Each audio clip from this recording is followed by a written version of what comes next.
Welcome to VTV prime. Andhra Pradesh లో మందు బాబులకి మందు షాపులకి కొదవలేదంట. మన బాబు గారి ప్రభుత్వంలో అయితే గతంలో కూడా గుళ్ళ పక్కన బళ్ళ పక్కన ఎక్కడ పడితే అక్కడ మందు షాపులు ఉండే ఉంటారు. గతంలో మద్యం టెండర్లు అనగానే భారీ స్థాయిలో పోటీ పడేవారు టెండర్లు వేయడానికి. ఈసారి ఆశించిన స్థాయిలో ఎక్కువ మంది ముందుకు రావట్లేదు. అసలు వాస్తవానికి ఒక్కో మద్యం షాప్ కి 30 చొప్పున మొత్తంగా 3,396 మద్యం దుకాణాలకి దాదాపు 1,00,000 దరఖాస్తులు వస్తాయని అంచనా వేశారు. కానీ మనం మాట్లాడుకునే ఈ సమయానికి ఆశ్చర్యకరంగా వాళ్ళ అంచనాల్లో 50% కాదు కదా, 25% కూడా టెండర్లు నమోదు కాకపోవడం గమనార్హం. ఈసారి మద్యం ద్వారా ప్రభుత్వానికి 20,000 కోట్ల ఆదాయం వస్తుందని అంచనా వేశారు. ఈ పరిస్థితులు చూస్తే మాత్రం అలా కనిపించట్లేదు. దీనికి కారణం అధికార పార్టీ నాయకుల దందా అని కూడా అంటున్నారు. ఆశ్చర్యం ఏంటంటే అధికార పార్టీ అనుకూల మీడియా కూడా ఈ వార్తను ప్రముఖంగా ప్రచురించింది. అసలు ఇంతకీ ఏంటి ఈ మద్యం షాపుల వెనకాల మతలబు? రాష్ట్రంలో మద్యం వ్యాపారం చేయడానికి మద్యం వ్యాపారులు ఎవరు ఆసక్తి చూపించట్లేదా, లేదా సనాతన ధర్మం పట్ల ఆకర్షితులైపోయి వాళ్ళు బుద్ధిజీవులు అయిపోయారా? అసలు ఏంటి ఈ విషయాన్ని ఎలా చూడాలి? దీన్ని సమగ్రంగా వివరించడానికి మనతో ఉన్నారు రాజ్యాంగ న్యాయశాస్త్ర పట్టభద్రులు, సీనియర్ సంపాదకులు, మాజీ ఆర్టీఐ కమిషనర్ విజయబాబు గారు. సార్, అసలు దీన్ని ఎలా చూడాలంటారు? ఈ పరిస్థితిని ఎలాగైనా చూడొచ్చు, కానీ మందుబాబులు ఒక్క పిలుపుతో సనాతన ధర్మం వైపు ఆకర్షితులై బుద్ధిజీవులు అయిపోయారు అనేది మాత్రం అది ఊహాజనితం అనేది. నిజంగా అలా అయితే చాలా మంచిది. సరే, అయితే ఇక్కడ గమనించాల్సింది ఏంటంటే పాపం టీడీపీలు మంత్రి పదవులు దక్కనటువంటి సీనియర్లు ఉన్నారు చాలా మంది. ఆ సీనియర్లు చాలా రోజులుగా అసంతృప్తితో ఉన్నారు. వాళ్ళు అసలు దీనికోసం ఎప్పుడెప్పుడా అని ఎదురు చూస్తున్నారు. ఎందుకు అనంటే మంత్రి పదవులు ఎందుకు దండగా మద్యం వ్యాపారాలు సిండికేట్లు మనకు ఆల్రెడీ రిజర్వ్ ఉండగా అనేటువంటి దీంట్లో వాళ్ళు ఉన్నారు. విషయం ఏంటంటే మద్యం సిండికేట్లకి టెండర్లు ఎందుకు రావడం లేదు అనే దాని మీద ఇప్పుడు చెప్పినట్టుగా టీడీపీ అనుకూల మీడియా కూడా ప్రచురించడం అనేది గమనార్హం. అయితే వీళ్ళు ఏ స్థాయిలో ప్రచురించారు, ఎంతవరకు ప్రచురించారు?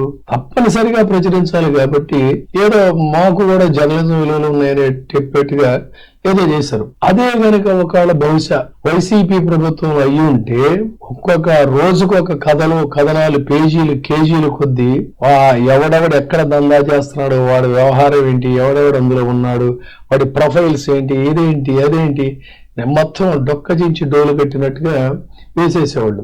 కానీ ఇప్పుడు ఏంటంటే ఏదో మొక్కుబడిగా వేయాలి కాబట్టి వేశారు. అసలు మద్యం షాపులకి టెండర్లు అంటే గతంలో మహిళలు కొన్ని చోట్ల బ్రహ్మాండంగా ఫైలింగ్ చేసి పెత్తనాలు చేసిన వార్తలు మనకి తెలియదు ఆ సంఘటనలో. అలాంటి ఆంధ్రప్రదేశ్ రాష్ట్రంలో మద్యాని కోసం అది ఏంటి, మంచి మద్యం బాబు గారు చెప్పింది ఏంటి, ఇప్పుడు చాలా మంచి మద్యం వేస్తున్నప్పుడు ఆ మంచి మద్యాన్ని అమ్మడానికి గతంలో మేము ఇప్పుడు చెప్పినట్టుగా గుడుల పక్కన బడుల పక్కన ఇష్టారాజ్యం కింద కూడా ఈ బెల్ట్ షాపులు అవి పెట్టుకునే అవకాశం మళ్ళీ తిరిగి వచ్చింది. అటువంటి పరిస్థితుల్లో మరి ఆ వ్యాపారం చేయడానికి ఎందుకు ముందుకు రారు అంటే రానివ్వకుండా చేస్తున్నటువంటిది అధికార పార్టీకి సంబంధించిన ప్రజాప్రతినిధులు. అందులో కూడా ఎవరు మళ్ళీ చాలా సీనియర్ నాయకులు మంత్రి పదవులు దక్కక ఆదాయ వనరులు లేక ఆవురావురమంటూ ఉన్నటువంటి పరిస్థితుల్లో వాళ్ళు కాస్త ఇప్పుడు ఒకవేళ పదవులు ఉన్నా కూడా నోరు ఉన్నటువంటి వాళ్ళు వీళ్ళు ఈ మద్యం వ్యవహారంలో వాళ్ళు కథలు తిప్పుతున్నారు. ఏపీలో వైఎస్ఆర్ సర్కార్ తీసుకొచ్చిన ప్రభుత్వ మద్యం దుకాణాల స్థానంలో ప్రస్తుత కూటమి ప్రభుత్వం ఈ టెండర్ల పాలసీని తీసుకొచ్చింది. ఆ ప్రభుత్వం ఇదంతా కూడా రద్దు చేసి సో తమ నియోజకవర్గాల్లో మద్యం దుకాణాలు తమకే దక్కాలి, అంటే తమ వాళ్ళకే దక్కాలి, తమ బినామీలకే దక్కాలి, ఆ మద్యం షాపులన్నీ కూడా మనమే పంచుకోవాలని దీంతో ప్రభుత్వ ఆదాయానికి గండి కొట్టేటువంటి దీనికి ఎమ్మెల్యేలు, టీడీపీ ఎమ్మెల్యేలు అందరూ కూడా తెరదీశారు. అందుకని మద్యం టెండర్ల వ్యవహారంలో ఎవరైనా జోక్యం చేసుకున్నట్టయితే పద్ధతిగా ఉండదని చెప్పని చాలా మర్యాద పూర్వకంగా ఈ సిండికేట్ దందా గౌరవప్రదంగా వార్నింగ్ చేస్తున్నట్టు తెలుస్తుంది కొన్ని చోట్ల. అయితే సరే గట్టిగా ఎవరైనా నోరున్నా ఒకవేళ ఈవెన్ వాళ్ళు విపక్ష పార్టీలకు సంబంధించిన వాళ్ళైనా వాళ్ళు అక్కడ సర్దుబాటు చేసుకుంటాను తప్ప అదర్స్ మీరెవరు రావడానికి వీల్లేదు అని ఏపీ మద్యం టెండర్ల వ్యవహారాల్లో ఈ రకమైనటువంటి గోల్మాల్ జరగడం అనేది అక్కడ మొత్తం అన్ని జిల్లాల్లో కూడా ప్రధానమైనటువంటి జిల్లాల్లో ఈ బెదిరింపులు ఎదురవుతా ఉంటే సరే ప్రస్తుతం అమలవుతుంది ఏంటి, రెడ్ బుక్ రాజ్యాంగం అన్నారు. ఈ రెడ్ బుక్ రాజ్యాంగం ఈ బెదిరింపులతో అధికార పార్టీతో మనం అనవసరంగా ఈ గోలంతా మనకెందుకులే అని చెప్పి ఎవరికి వాళ్ళు ఆ వ్యాపారం చేయగలిగిన వాళ్ళు, ఆ రంగంలో చాలా సంవత్సరాలుగా దశాబ్దాలుగా తలపండిపోయినటువంటి వాళ్ళు కూడా వాళ్ళు దూరంగా ఉంటున్నారు. కొంతమంది ఏంటంటే సరే వ్యాపారం అంతా మీరు చేసుకోండి, మా పర్సంటేజ్ ఏంటి మాకు ఇవ్వండి, అయితే పేర్లు ఇవన్నీ కూడా మా వాళ్ళకి సంబంధించినవి ఉండాలి, ఇలాంటి కండిషన్స్ పెడుతుంటే కొంతమంది మాకు అనవసరం అని చెప్పని వాళ్ళు దూరంగా జరుగుతున్నటువంటి పరిస్థితి. ఇది స్థూలంగా లిక్కర్ దందా. ఈ లిక్కర్ దందాలో తణుకు తాడేపల్లిగూడెంలో ఒక వ్యవహారం ఒక రకంగా నడుస్తుంది. అట్లాగే కందుకూరు ఎమ్మెల్యే వ్యవహారం ఒక రకంగా ఉంది. పార్వతీపురం మన్యం ప్రాంతంలోకి వస్తే అక్కడ కూడా మన్యం వీరుల కంటే ఈ మద్యం వీరులు చాలా బ్రహ్మాండంగా ఉన్నారు. కడపలో కూడా అదే వ్యవహారం. ఎమ్మెల్యే అనుచరుడు రాజగోపాల్ రెడ్డి డిమాండ్ చేస్తున్నట్టే అక్కడ వ్యవహారం నడవాలి. మార్కాపురంలో షేర్ కావాలంటున్నటువంటి ఎమ్మెల్యే సోదరుడిదే హల్చల్లు. ఇక చీరాలైతే అంతా తానై నడిపిస్తున్న ఎమ్మెల్యే బినామీ. ఇక విజయనగరం జిల్లా అక్కడ ఒక విచిత్రమైనటువంటి పరిస్థితి, అత్యధికంగా అక్కడ ఫైల్ అయ్యాయి. గిద్దలూరు ఎమ్మెల్యే అశోక్ రెడ్డి తమ్ముడు కృష్ణకిషోర్ రెడ్డి హవా. ఇక ఉండి రాజుగారి అయితే మొత్తం రాజుగారి అనుచరులదే హవా ఉండిలో. పాలకొల్లులో కూడా అక్కడ ఇంటర్నల్ అండర్స్టాండింగ్స్. సో అక్కడ ఇంకా ఒక క్లారిటీ రాలేదని చెప్తున్నారు. శ్రీకాకుళంలో గమ్మత్తు ఏంటంటే అక్కడ మొదటి నుంచి కూడా అధికార పార్టీలో ఉన్నటువంటి ఆ ఇద్దరికి వాళ్ళ వ్యవహారాలు జరుగుతున్నాయి. నరసన్నపేట, పాతపట్నం, ఇచ్చాపురం, ఇలా ప్రతి చోట కూడా అక్కడ అడ్జస్ట్మెంట్లు అరేంజ్మెంట్స్ లో కొట్టుకుంటున్నారు. ఆమదాలవలస ఎమ్మెల్యే కోన రవికుమార్ వర్గీయులకిను మన మంత్రి గారికి అక్కడ పడనటువంటి పరిస్థితి. నంద్యాల జిల్లాలో కూడా అదే పరిస్థితి. కావలి జిల్లాకు వచ్చేసరికి స్థానిక ఎమ్మెల్యే కావ్య కృష్ణారెడ్డి తాలూకు వాళ్ళ చేతుల్లోకి పూర్తిగా వెళ్ళిపోయాయి ఈ షాపులన్నీ కూడా. మొత్తం అంతా డిసైడ్ అయిపోయిందని చెబుతున్నారు. ఉదయగిరిలో కూడా వ్యవహారం అదే రకంగా ఎమ్మెల్యే ఆ రామకృష్ణ వాళ్ళందరూ సర్దుబాటు చేసుకున్నారు.